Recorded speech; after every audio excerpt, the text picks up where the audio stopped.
जय आदिनाथ। देवलोक जिनालय पालीताना में मैं मिलन शाह आप सबका हार्दिक स्वागत करता हूं। और आज बात करनी है शेरीसा तीर्थ की, जो अहमदाबाद से करीबन 25 किलोमीटर दूर है।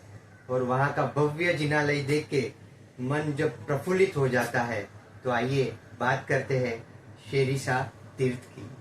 सूरी महाराज साहेब शाखा के श्री देवेंद्र सूरी जी महाराज साहेब जब सेरिसा पधारे, तब उन्होंने एक पहाड़ी से निकाली गई शिला से सोपारक के अंधशिल्पी सलाट से एक दिव्य मूर्ति का निर्माण करवाया।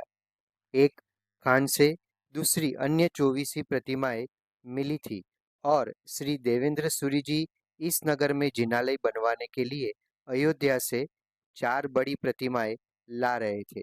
तब उनमें से एक प्रतिमा धारासेनक मतलब कदाचित मालवा का धार हो, गांव में रखी, और 3 प्रतिमाओं को शेरीसा में बनवाए गए भव्य जिनालय में प्रतिष्ठित किया। एक चौथी मूर्ति गुर्जर नरेश कुमार पाल ने बनवाई थी। श्री जीन प्रभसूरी जी महाराज साहेब संवत 1389 में प्रत्यक्ष देखे हुए वृत्तांत का वर्णन करते हुए कहते हैं कि ये सभी प्रतिमाएं शेरीसा गांव के जिनालय में आज भी संघ द्वारा पूजी जाती है। संवत 1393 में श्री कक्कसूरी महाराज साहेब द्वारा रचित नाभिनंदन जीर्णोद्धार प्रबंध में लिखा है कि नागेंद्र गज के श्री देवेंद्र सूरी जी महाराज साहेब ने शेरीशाह तीर्थ की स्थापना की थी। इससे ज्ञात होता है कि लगभग 12वीं शताब्दी में इस तीर्थ की स्थापना हो चुकी थी। ऐसा कहना ऐतिहासिक दृष्टि से सही है। इसलिए उपयुक्त श्री जिन प्रभसूरी जी महाराज साहेब ने 14वीं शताब्दी में देखे गए इस तीर्थ का वर्णन किया है। लगभग 16वीं शताब्दी तक यह जिनालय विद्यमान था। उसके पश्चात युद्ध के किसी प्रसंग के समय श्रावकों ने उन सभी मूर्तियों को जमीन में छिपा दिया होगा। शेरिशा के जिनालय की संवत 1420 के लेख वाली पद्मावती माता की मूर्ति अहमदाबाद नरोड़ा गांव जिनालय में विद्यमान है, जो संवत 1420 के पश्चात हुए विपल्लव के समय वहां ले जाई गई होगी। सौभाग्य से कुछ छुपाई हुई मूर्तियां वगैरह यहाँ से मिली है। आज जो नवीन मंदिर यहाँ स्थित है, उसके सामने के मैदान में प्राचीन जिनालय खंडर के रूप में पड़ा था। मंदिर का अधिकांश भाग तो तराशायी हो गया था, मात्र दीवार का कुछ भाग खड़ा था। उसमें पत्थर के ढेर पड़े थे, उनके साथ मूर्तियां भी दबी हुई पड़ी थी। इसके बारे में संवत 1955 में जैनों का ध्यान आकर्षित हुआ। उसमें से मूर्ति निकालकर एक रबारी का घर खरीदकर उसमें वे सभी मूर्तियां रखी गई। उन मूर्तियों में एक खंडित मूर्ति, जो 4 फुट चौड़ी, 4.25 फुट ऊंची और सर्पफण सहित 5 फुट ऊंची थी। श्याम वर्ण की 2 बड़ी कार्योत्सर्ग मूर्ति, जो 2 फुट चौड़ी और 6.5 से 7 फुट ऊंची थी। अंबिका देवी की एक मनोहर मूर्ति थी। इन 5 मूर्तियों में से जो बहुत विशिष्ट पत्थर से बनी थी तथा श्वेत संगमरमर पत्थर से बनी श्री आदिश्वर भगवान की खंडित मूर्ति एक। इस प्रकार 6 मूर्तियां मिली थी।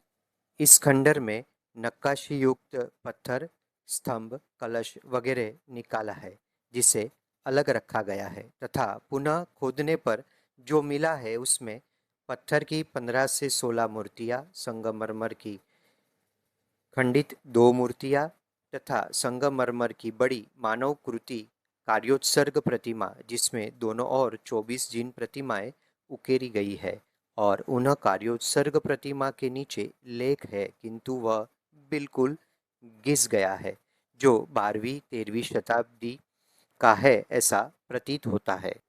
इसके अलावा सफ़ेद संगमरमर के परिकर की गादी के 2 टुकड़े मिले हैं। उनके आगे का तीसरा टुकड़ा नहीं मिला है, परंतु उन 2 टुकड़ों से इस प्रकार का लेख पढ़ने में आता है। महामंत्री श्री वस्तुपाल तेजपाल ने अपने भाई मालदेव और उनके पुत्र पूना सिंह के कल्याण के लिए शेरीसा महातीर्थ के श्री पार्श्वनाथ चैत्य में श्री नेमिनाथ भगवान का बिंब स्थापित कर प्रतिष्ठित किया व उसकी प्रतिष्ठा नागेंद्रगढ़ के श्री विजयसेन सूरी ने की थी। यह संवत 1285 में होनी चाहिए क्योंकि लेख में मात्र 5 का अंक उपस्थित है। इस लेख में शेरीशाह को महातीर्थ कहा गया है और वस्तुपाल व तेजपाल जैसे लोगों ने यहाँ मूर्ति स्थापित की है, तो उस तीर्थ भूमि का गौरव उस समय कितना होगा, यह तो मात्र ग्रंथों के त्रुटक त्रुटक वर्णन से केवल अनुमान लगाया जा सकता है।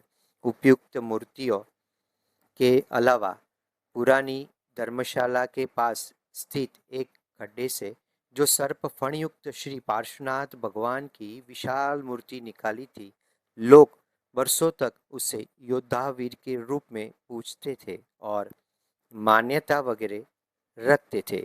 श्री आदिश्वर भगवान की कोहनी के नीचे आधार होने के कारण सदुपदेश से शेरीसा तीर्थ के जीर्णोद्धार के कार्य में व तीर्थ के शिखरबद्ध जिनालय के निर्माण में स्वर्गीय शेठ श्री साराभाई डायाभाई ने उस समय में स्वद्रव्य से मतलब 3,10,000 रुपये का सदुपयोग किया था। शेठ श्री साराभाई ही इस तीर्थ के अंतिम जीर्णोद्धार के मुख्य सूत्रधार थे। वर्षों तक उन्होंने इस तीर्थ की तन मन धन से सेवा की थी।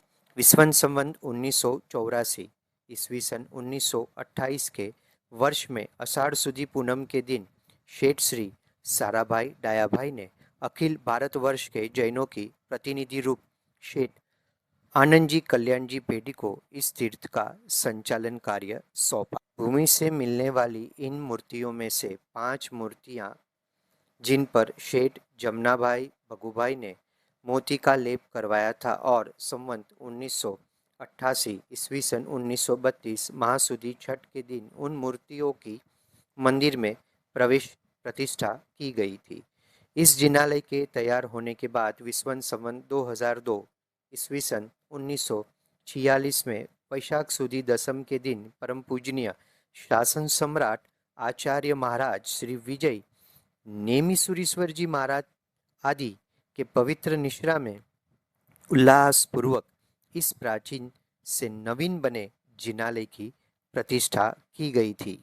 वर्तमान में इस तीर्थ में नवीन धर्मशालाएं, भोजनशाला, उपाश्रय, ब्लॉक, हॉल आदि सुविधाएं हैं। यह थी शेरीशाह तीर्थ की जानकारी, शेरीशाह तीर्थ का इतिहास। तो एक बार ज़रूर पधारिएगा शेरीशाह तीर्थ में। जय आदिनाथ।